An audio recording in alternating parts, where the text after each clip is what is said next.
Good evening, and welcome to the next reading at Homemade Audiobooks.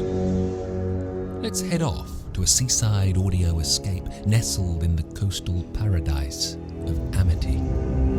Get ready for curmudgeonly cops, amoral mayors, egg salad sandwiches, rickety boats, boardwalks, and sun-tanned yuppies.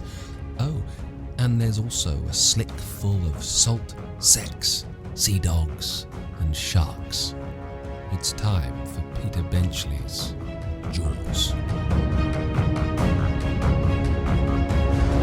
If you want to help out this coastal town during the bleak winter months, then thrust some coin my way over on Patreon.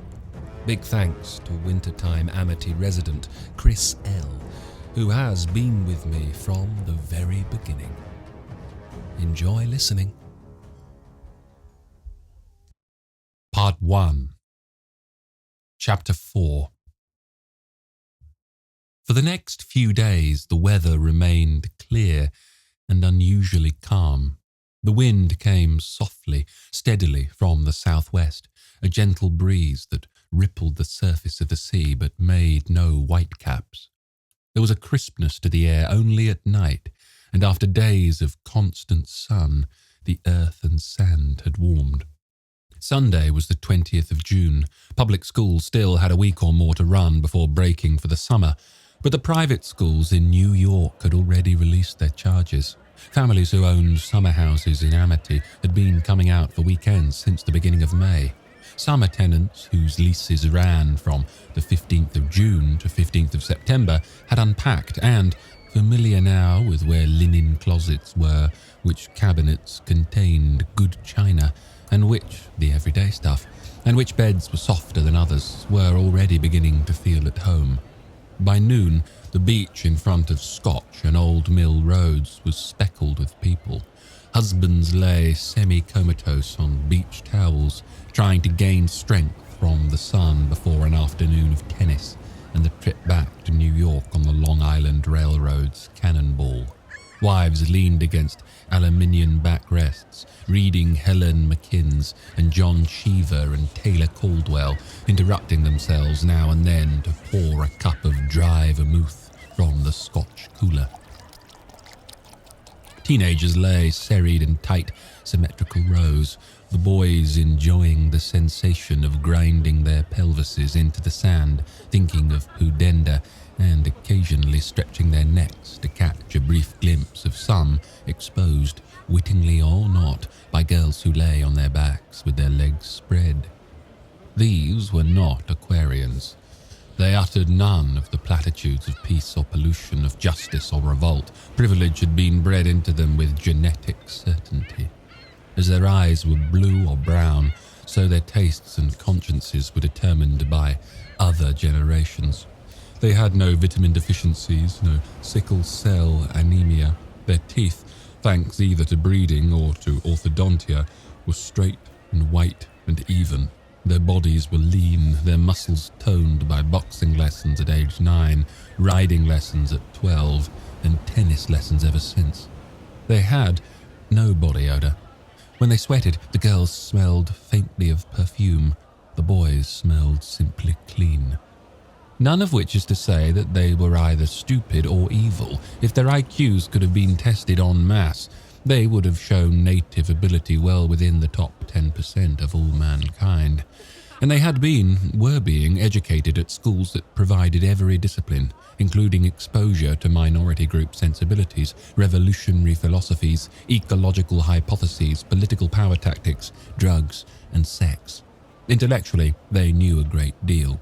Practically, they chose to know almost nothing.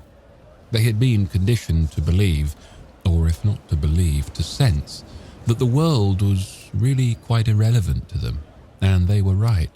Nothing touched them, not race riots in places like Trenton, New Jersey, or Gary, Indiana, not the fact that parts of the Missouri River were so foul that the water sometimes caught fire spontaneously, not police corruption in New York or the rising number of murders in San Francisco, or revelations that hot dogs contained insect filth and hexachlorophene caused brain damage.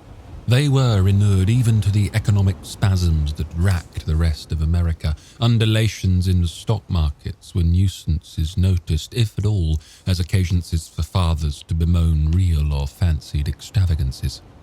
Those were the ones who returned to amity every summer.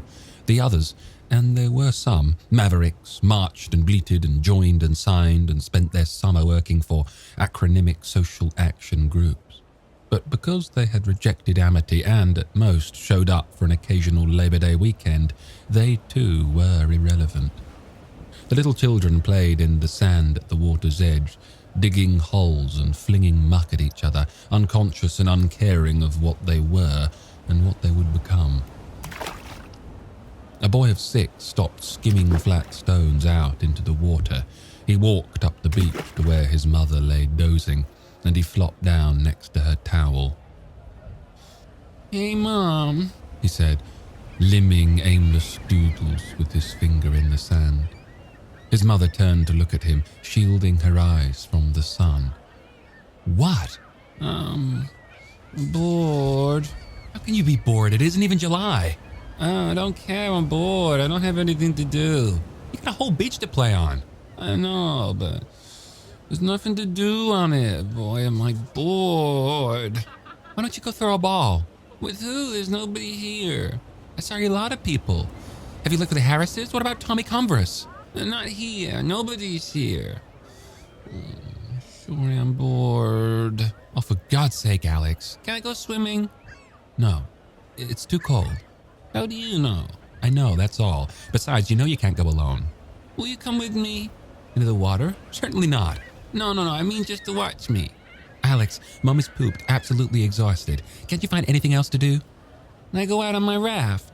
"Out where?" "Just out there a little ways. I won't go swimming. I'll just lie on my raft."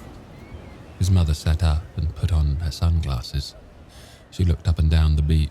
A few dozen yards away, a man stood in waist-deep water with a child on his shoulders. The woman looked at him, indulging herself in a quick moment of regret and self-pity that she could no longer shift to her husband the responsibility of amusing their child. Before she could turn her head, the boy guessed what she was feeling. "I bet Dad would let me," he said. "Alex, you should know by now that that's the wrong way to get me to do anything." She looked down the beach in the other direction. Except for a few couples in the dim distance, it was empty. "Oh, all right," she said. "Go ahead, but don't go too far out, and don't go swimming." She looked at the boy and, to show she was serious, lowered her glasses so he could see her eyes. "Okay," he said. He stood up, grabbed his rubber raft, and dragged it down to the water. He picked up the raft, held it in front of him, and walked seaward. When the water reached his waist, he leaned forward. A swell caught the raft and lifted it, with the boy aboard. He centered himself so the raft lay flat. He paddled with both arms, stroking smoothly. His feet and ankles hung over the rear of the raft. He moved out a few yards, then turned and began to paddle up and down the beach. Though he didn't notice it, a gentle current carried him slowly offshore. 50 yards farther out, the ocean floor dropped precipitously, not with the sheerness of a canyon wall, but from a slope of perhaps 10 degrees to more than 45 degrees. The water was 15 feet deep, where the slope began to change. Soon it was 25, then 40, then 50 feet deep. It levelled off at 100 feet for about half a mile, then rose in a shoal that neared the surface a mile from shore. Seaward of the shoal, the floor dropped quickly to 200 feet, and then, still farther out, the true ocean depths began.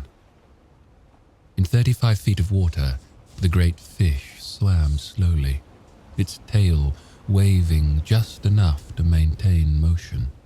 It saw nothing, for the water was murky with motes of vegetation. The fish had been moving parallel to the shoreline. Now it turned, banking slightly, and followed the bottom gradually upward. The fish perceived more light in the water, but still it saw nothing. The boy was resting, his arms dangling down, his feet and ankles dipping in and out of the water with each small swell. His head was turned towards shore, and he noticed that he had been carried out beyond what his mother would consider safe. He could see her lying on her towel and the man and child playing in the wave wash. He was not afraid, for the water was calm and he wasn't really very far from shore, only 40 yards or so. But he wanted to get closer, otherwise his mother might sit up, spy him and order him out of the water. He eased himself back a little bit so he could use his feet to help propel himself. He began to kick and paddle towards shore. His arms displaced water almost silently, but his kicking feet made erratic splashes and left swirls of bubbles in his wake. The fish did not hear the sound, but rather registered the sharp and jerky impulses emitted by the kicks. They were signals, faint but true, and the fish locked on them, homing. It rose slowly at first, then gaining speed as the signals grew stronger. The boy stopped for a moment to rest. The signals ceased. The fish slowed, turning its head from side to side, trying to recover them. The boy lay perfectly still, and the fish passed beneath him, skimming the sandy bottom. Again it turned. The boy resumed paddling. He kicked only every third or fourth stroke. Kicking was more exertion than steady paddling. The occasional kick sent new signals to the fish. This time it needed to lock on them only an instant, for it was almost directly below the boy. The fish rose, nearly vertical. It now saw the commotion on the surface. There was no conviction that what thrashed above was food, but food was not a concept of significance. The fish was impelled to attack. If what it swallowed was digestible, that was food. If not, it would later be regurgitated. The mouth opened, and with a final sweep of the sickle tail, the fish struck.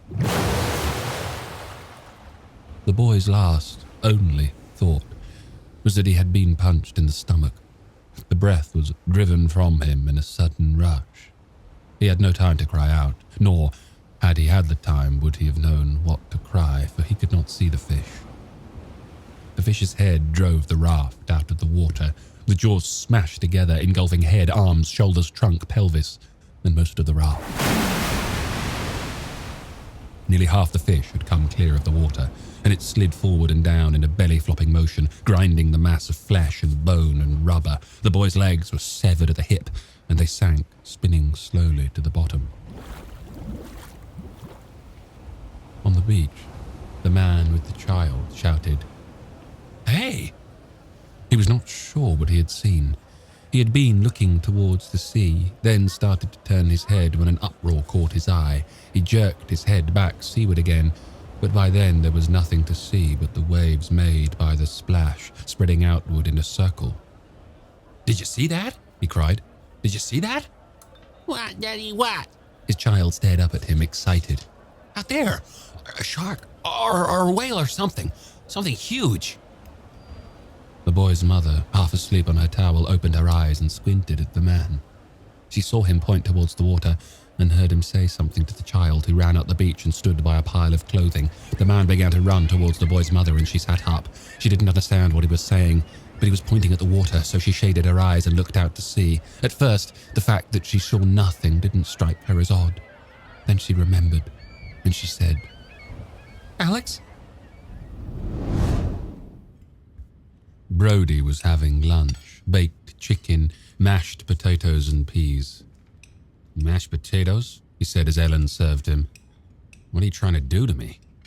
"I don't want you to waste away. Besides, you look good, Chunky." The phone rang. Ellen said, "I'll get it." But Brody stood up. That was the way it usually happened. She would say, "I'll get it," but he was the one who got it. It was the same when she had forgotten something in the kitchen. She would say, "Oh, I forgot the napkins. I'll get them." But they both knew he would get up and fetch the napkins. "No, that's okay," he said. "It's probably for me anyway." He knew the call was probably for her, but the words came reflexively.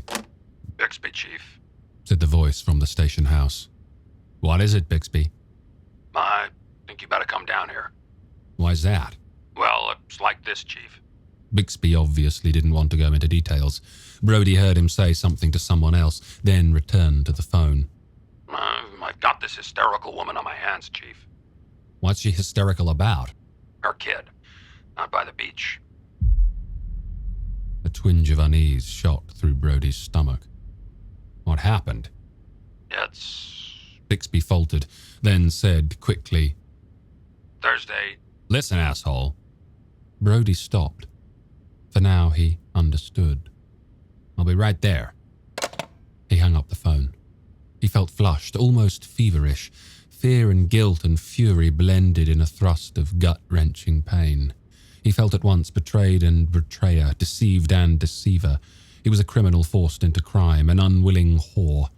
He had to take the blame, but it was not rightly his. It belonged to Larry Vaughan and his partners, whoever they might be. He had wanted to do the right thing. They had forced him not to. But who were they to force him? If he couldn't stand up to Vaughan, what kind of cop was he? He should have closed the beaches. Suppose he had. The fish would have gone down the beach, say to East Hampton, and killed someone there. But that wasn't how it had worked. The beaches had stayed open, and a child had been killed because of it. It was as simple as that. Cause and effect. Brody suddenly loathed himself, and just as suddenly he felt great pity for himself. "What is it?" asked Ellen. "A kid just got killed." "How?" "By a goddamn son of a bitch of a shark." "Oh no! If you had closed the beaches..." She stopped, embarrassed. "Yeah, I know." Harry Meadows was waiting in the parking lot at the rear of the station house when Brody drove up. He opened the passenger side door of Brody's car and eased his bulk down onto the seat. "So much for the odds," he said. "Yeah. Who's in there, Harry?" "A man from the Times, 2 from Newsday, and 1 of my people, and the woman, and the man who says he saw it happen." "How did the Times get hold of it?" "Bad luck. He was on the beach. So was one of the Newsday guys. They're both staying with people for the weekend. They were onto it within 2 minutes." "What time did it happen?" Meadows looked at his... 15, 20 minutes ago, no more. "Do they know about the Watkins thing?" "I don't know. My man does, but he knows enough not to talk. As for the others, it depends on who they've been talking to. I doubt they're onto it. They haven't had any digging time." "They'll get onto it sooner or later," "I know," said Meadows. "it puts me in a rather difficult position." "You? Don't make me laugh." "Seriously, Martin, if somebody from the Times gets that story and files it, it'll appear in tomorrow's paper, along with today's attack, and the leader will look like hell. I'm going to have to use it to cover myself, even if the others don't." "Use it how, Harry? What are you going to say?" "I don't know yet. As I said, I'm in a rather difficult position." "Who were you going to say ordered it covered up? Larry Vaughan?" "Hardly." "Me?" No, I'm not going to say anybody ordered it hushed up. There was no conspiracy. I'm going to talk to Carl Santos. If I can put the right words in his mouth, we may all be spared a lot of grief." "What about the truth? "What about it?" What about telling it the way it happened? Say that I wanted to close the beaches and warn people, but the selectmen disagreed. And say that because I was too much of a chicken to fight and put my job on the line, I went along with them. Say that all the honchos in Amity agreed there was no point in alarming people just because there was a shark around that liked to eat children." Come on, Martin. It wasn't your fault. It wasn't anybody's. We came to a decision, took a gamble, and lost. That's all there is to it. "Terrific.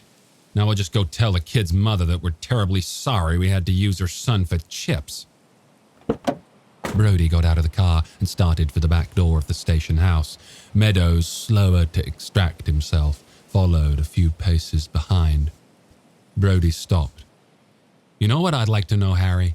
Who really made the decision? You went along with it. I went along with it. I don't think Larry Vaughan was even the actual guy who made the decision. I think he went along with it too." What makes you think so?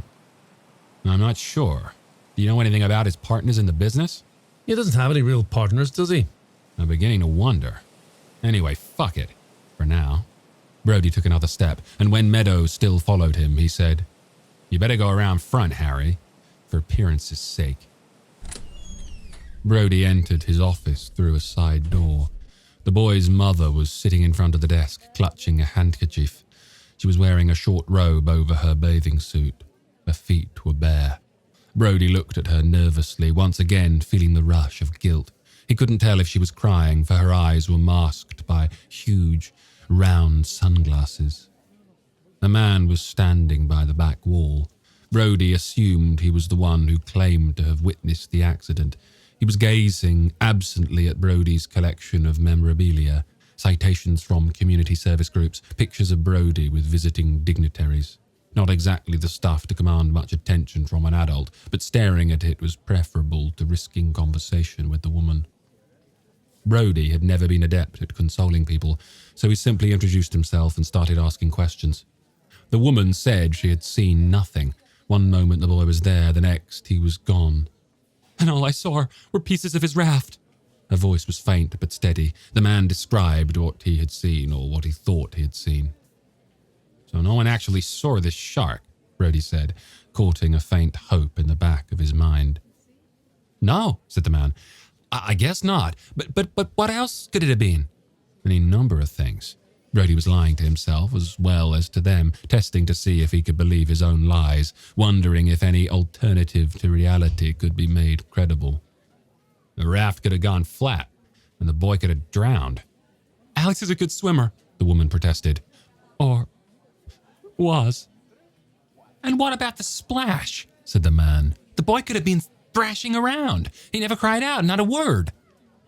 Brody realized that the exercise was futile. Okay, he said. We'll probably know soon enough anyway. What do you mean? Said the man. One way or another, people who die in the water usually wash up somewhere. If it was a shark, there'll be no mistaking it. The woman's shoulders hunched forward, and Brody cursed himself for being a clumsy fool. I'm sorry, he said. The woman shook her head and wept. Brody told the woman and the man to wait in his office, and he walked out into the front of the station house.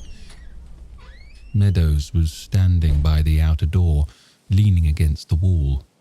A young man, the reporter from the Times, Brody guessed, was gesturing at Meadows and seemed to be asking questions. The young man was tall and slim. He wore sandals and a bathing suit, and a short-sleeved shirt with an alligator emblem stitched to the left breast, which caused Brody to take an instant, instinctive dislike to the man. In his adolescence, Brody had thought of those shirts as badges of wealth and position. All the summer people wore them. Brody badgered his mother until she bought him one. "A $2 shirt for a $6 lizard on it," she said. And when he didn't find himself suddenly wooed by gaggles of summer people, he was humiliated. He tore the alligator off the pocket and used the shirt as a rag to clean the lawnmower with, which he earned his summer income. More recently, Ellen had insisted on buying several shifts made by the same manufacturer, paying a premium they could ill afford for the alligator emblem to help her regain her entree to the old milieu. To Brody's dismay, one evening he found himself nagging Ellen for buying a $10 dress with a $20 lizard on it. Two men were sitting on a bench, the Newsday reporters. One wore a bathing suit, the other a blazer and slacks. Meadows' reporter, Brody knew him as Nat something or other, was leaning against the desk, chatting with Bixby. They stopped talking as soon as they saw Brody enter. "What can I do for you?" Brody said. The young man next to Meadows took a step forward and said, "I'm Bill Whitman from the New York Times." "And? What am I supposed to do?" Brody thought. "Follow my ass?" "I was on the beach." "What did you see?" One of the Newsday reporters interrupted. "Nothing. I was there too. Nobody saw anything except maybe the guy in your office. He says he saw something." "I know," said Brody, "but he's not sure just what it was he saw." The Times man said, "Are you prepared to list this as a shark attack?" "I'm not prepared to list this as anything, and I'd suggest you don't go listing it as anything either, until you know a hell of a lot more about it than you do now." The Times man smiled. "Come on, Chief. What do you want us to do? Call it a mysterious disappearance? Boy lost at sea?" It was difficult for Brody to resist the temptation to trade angry ironies with the Times reporter. He said, "Listen, Mr. Whitman, is it? Whitman, we have no witnesses who saw anything but a splash. The man inside thinks he saw a big silver-colored thing that he thinks may have been a shark. He says he has never seen a live shark in his life. So that's not what you'd call expert testimony. We have no body, no real evidence that anything violent happened to the boy. I mean, except that he's missing. It is conceivable that he drowned. It is conceivable that he had a fit or seizure of some kind and then drowned. And it is conceivable that he was attacked by some kind of fish or animal, or even person for that matter. All of those things are possible. And until we get... The sound of tires grinding over gravel in the public parking lot out front stopped Brody. The car door slammed, and Len Hendricks charged into the station house, wearing nothing but a bathing suit. His body had the mottled grey whiteness of a styrofoam coffee cup. He stopped in the middle of the floor. "Chief!" Brody was startled by the unlikely sight of Hendricks in a bathing suit, thighs flecked with pimples, genitals bulging in the tight fabric. "You've been swimming, Leonard?" There's been another attack," said Hendricks. The Times man quickly asked, "When was the first one?" Before Hendricks could answer, Brody said, "We were just discussing it, Leonard. I don't want you or anyone else jumping to conclusions until you know what you're talking about. For God's sake, the boy could have drowned." "Boy?" said Hendricks. "What boy?" "This was a man. An old man. 5 minutes ago. He was just beyond the surf, and suddenly he screamed bloody murder, and his head went underwater, and it came up again, and he screamed something else, and then he went down again. Oh, there was all this splashing around, and blood was flying all over the place. The fish kept coming back and hitting him again and again and again. That's the biggest fucking fish I ever saw in my whole life. Big as a fucking station wagon. I went in up to my waist and tried to get to the guy, but the fish kept hitting him." Hendricks paused, staring at the floor, his breath squeezed out of his chest in short bursts. Then the fish quit. Maybe he went away, I don't know. I waded out to where the guy was floating. His face was in the water. I took hold of one of his arms and pulled," Brody said. "And?" "Came off in my hand. The fish must have chewed right through it, all but a little bit of skin." Hendricks looked up, his eyes red and filling with tears of exhaustion and fright. "Are you going to be sick?" said Brody. I don't think so." "Did you call the ambulance?" Hendricks shook his head. Ambulance? Said the Times reporter. Isn't that rather like shutting the barn door after the horses left?" "Shut your mouth, smartass," said Brody. "Bixby, call the hospital. Leonard, are you up to doing some work?" Hendricks nodded. "Then go put on some clothes and find some notices to close the beaches." "Do we have any?" "I don't know. We must. Maybe back in the stockroom with those signs that say, 'This property protected by police.' If we don't, we'll have to make some that'll do until we can have some made up. I don't care. One day or another, let's get the goddamn beaches closed." Monday morning, Brody arrived at the office a little after 7. "Did you get it?" he said to Hendricks. "It's on your desk. Good or bad? Never mind.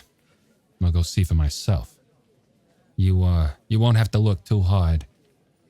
The city edition of the New York Times lay in the center of Brody's desk.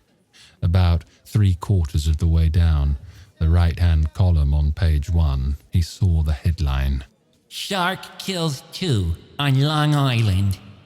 Brody said, "Shit," and began to read. By William F. Whitman. Special to the New York Times. Amity, Long Island, June 20th. A 6-year-old boy and a 65-year-old man were killed today in a separate shark attacks that occurred within an hour of each other near the beaches of this resort community. Although the body of the boy, Alexander Kintner, was not found, officials said there was no question that he was killed by a shark. A witness, Thomas Dagier of New York, said he saw a large silver-colored object rise out of the water and seize the boy in his rubber raft and disappear into the water with a splash. Amity coroner Carl Santos reported that traces of blood found on shreds of rubber later recovered left no doubt that the boy had died a violent death. At least 15 persons witnessed the attack on Morris Cater, 65, which took place at approximately 2 p.m., a quarter of a mile down the beach from where young Kintner was attacked. Apparently, Mr. Cater was swimming just beyond the surf line when he was suddenly struck from behind. He called out for help, but all attempts to rescue him were in vain.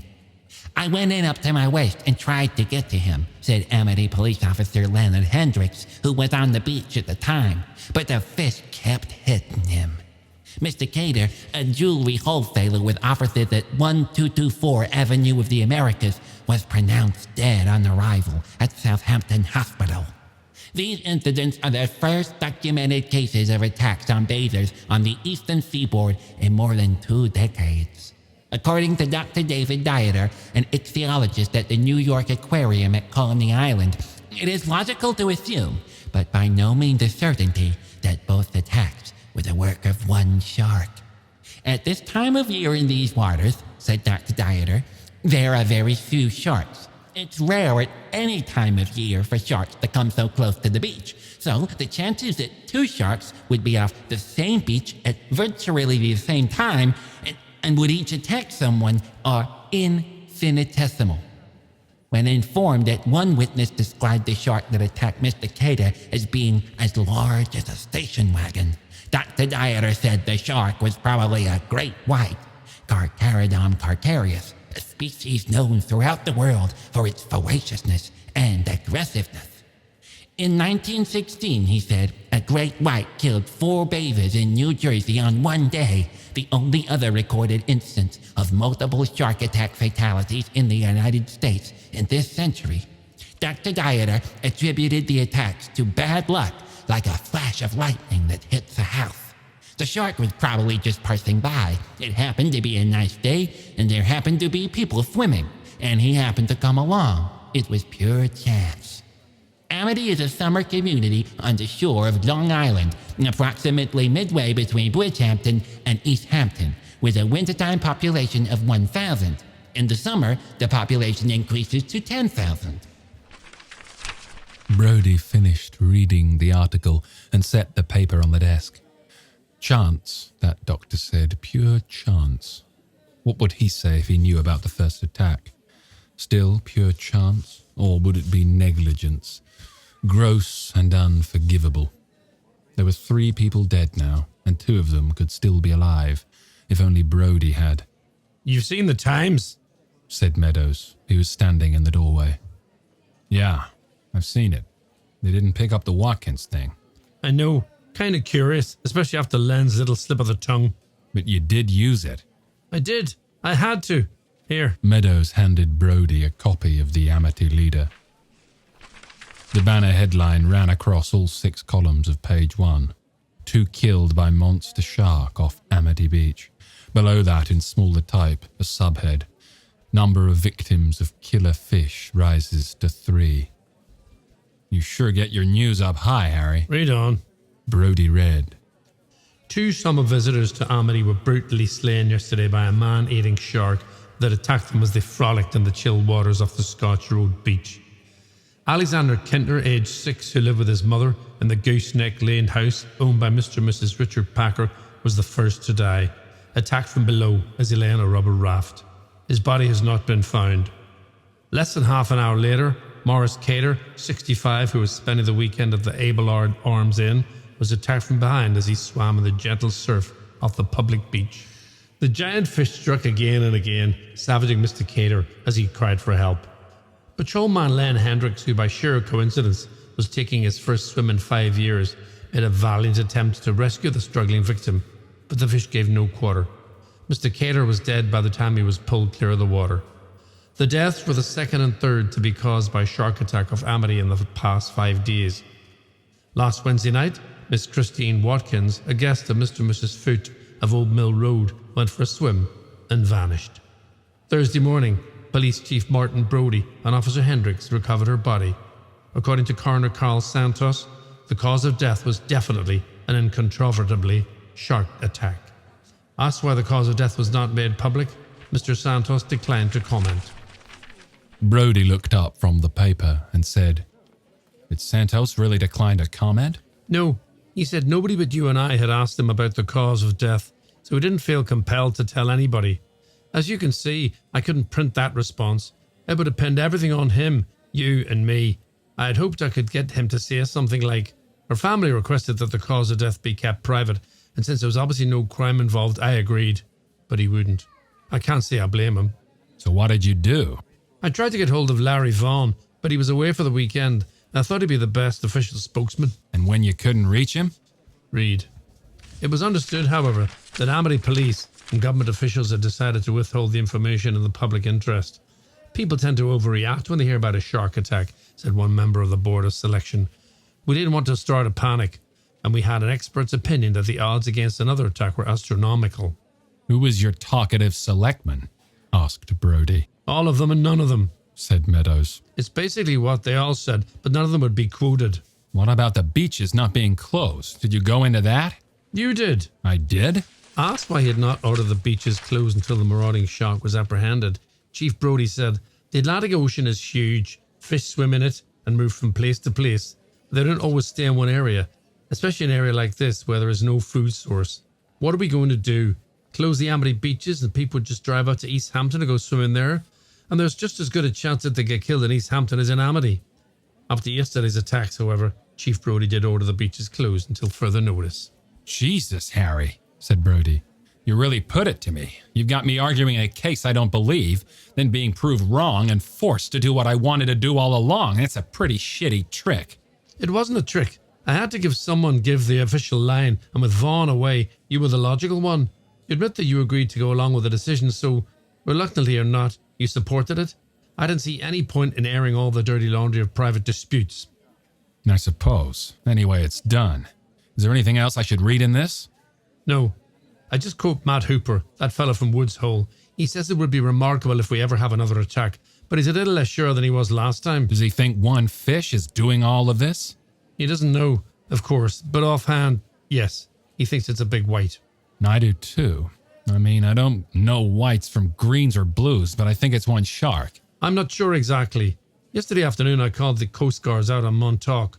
I asked them if they'd noticed a lot of sharks around here recently, and they said they hadn't seen one. Not one so far this spring. It's still early, so that isn't too strange. They said they'd send a boat down this way later on and give me a call if they saw anything. I finally called them back. They said they had cruised up and down in this area for 2 hours and hadn't seen a thing, so there sure aren't many sharks around. They also said that when there are sharks around, they're mostly medium-sized blue sharks, about 5 to 10 feet, and sand sharks that don't generally bother people. From what Leonard said he saw yesterday, this is no medium-sized blue.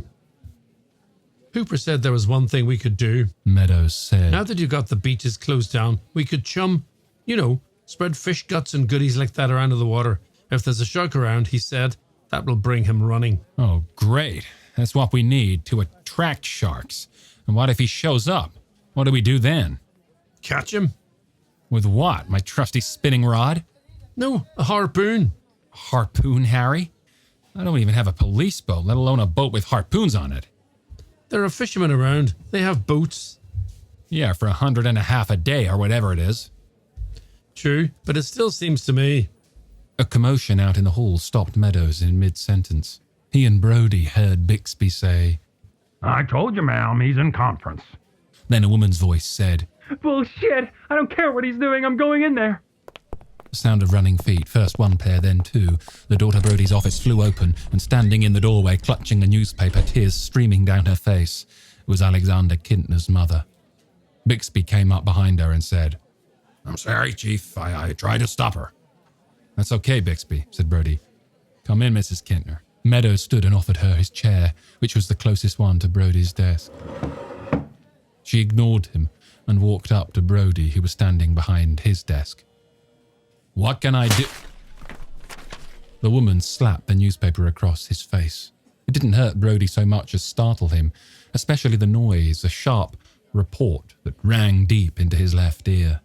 The paper fell to the floor. What about this? Mrs. Kintner screamed.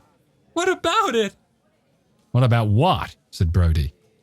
Well, they say here that you knew it was dangerous to swim, that somebody had already been killed by that shark, that you kept it a secret. Brody didn't know what to say. Of course it was true, all of it, at least technically. He couldn't deny it, and yet he couldn't admit it either because it wasn't the whole truth. Sort of, he said. I mean, yes, it's true, but it's... Look, Mrs. Kintner. He was pleading with her to control herself until he could explain. You killed Alex. She shrieked the words, and Brody was sure they were heard in the parking lot, on the street, in the centre of the town, in the beaches, all over Amity. He was sure his wife heard them, and his children. He thought to himself, stop her before she says anything else, but all he could say was, shh. You did! You killed him! Her fists were clenched at her sides, and her head snapped forward as she screamed, as if she were trying to inject the words into Brody. You won't get away with it! Please, Mrs. Kintner, said Brody, calm down. Just for a minute, let me explain. He reached to touch her shoulder and help her to a chair, but she jerked away. Get your fucking hands off me, she cried. You knew all along, but you wouldn't say. And now a 6-year-old boy, a beautiful 6-year-old boy, my boy. Tears seemed to pulse from her eyes, and as she quivered in her rage, droplets were cast from her face. You knew? Why didn't you tell? Why? She clutched herself, wrapping her arms around her body as they would be wrapped in a straitjacket, and she looked into Brody's eyes. Why? Brody fumbled for words. It's a long story. He felt wounded, incapacitated, as surely as if he had been shot. He didn't know if he could explain now. He wasn't even sure he could speak. I bet it is, said the woman. Oh, you evil man, you evil man. You stop it. Brody's shout was both plea and command. It stopped her. Now look, Mrs. Kintner, you've got it wrong, all wrong. Ask Mr. Meadows. Meadows, transfixed by the scene, nodded dumbly. Oh, of course he'd say that. Why shouldn't he? He's your pal, isn't he? He probably told you were doing the right thing.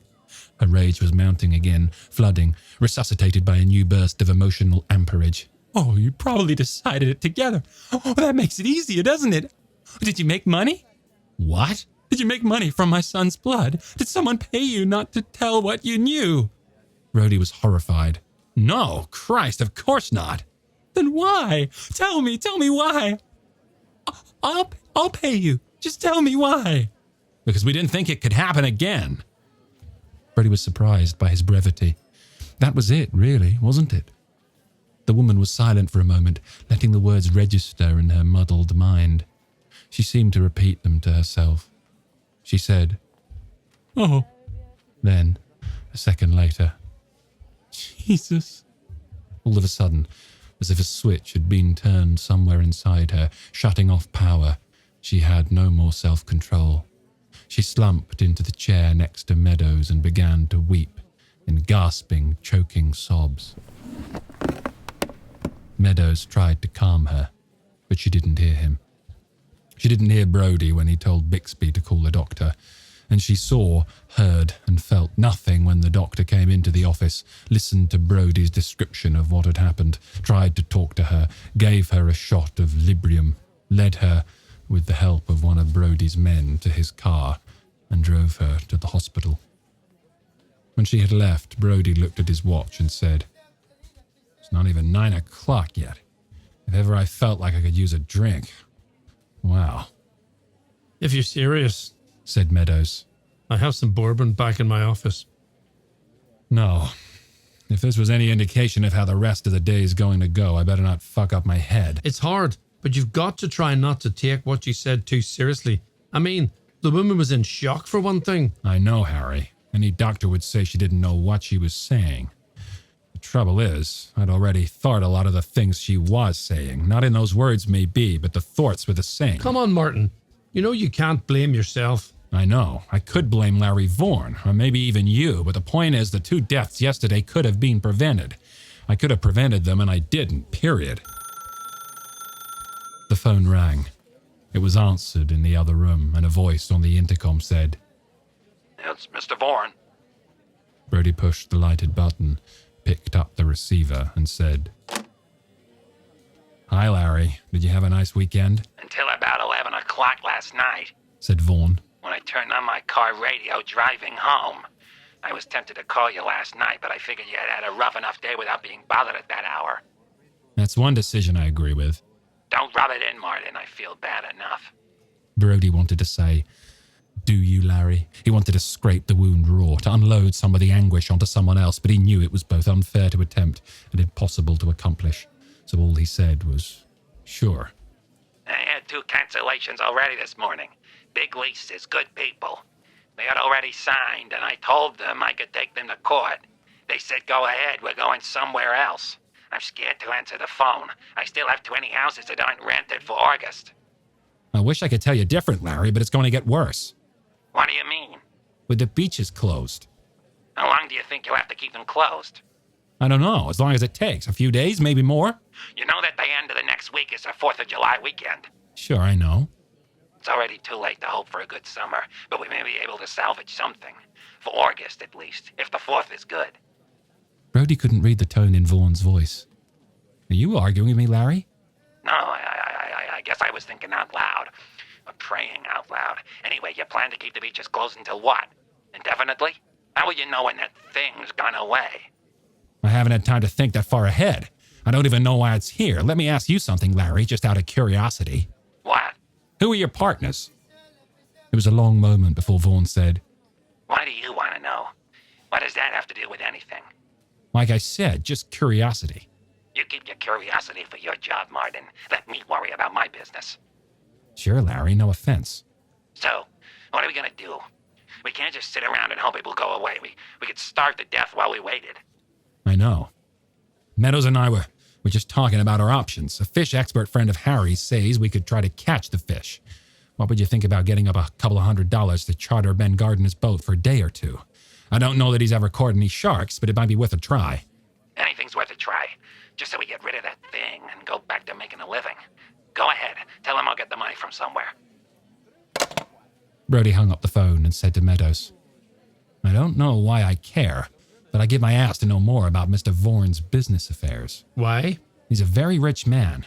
No matter how long this shark thing goes on, he won't be badly hurt. Sure, he'll lose a little dough, but he's taking all this as if it was life and death, and I don't mean just the town's. His. Maybe he's just a conscientious fellow. It wasn't just conscience talking on the phone just then. Believe me, Harry. I know what conscience is. 10 miles south of the eastern tip of Long Island, a chartered fishing boat drifted slowly in the tide. 2 wire lines trailed limply aft in an oily slick. The captain of the boat, a tall, spare man, sat on a bench on the flying bridge, staring at the water. Below, in the cockpit, the 2 men who had chartered the boat sat reading. One was reading a novel, the other the New York Times. Hey, Quint, Said the man with the newspaper. did you see this about the shark that killed those people? I seen it, Said the captain. You think we'll run into that shark? Nope, How do you know? I know. Suppose we went looking for him. We won't. Why not? We got a slick going. We'll stay put. The man shook his head and smiled. Boy, wouldn't that be some sport? Fish like that ain't sport. Said the captain. How far is Amity from here? Down the coast a ways.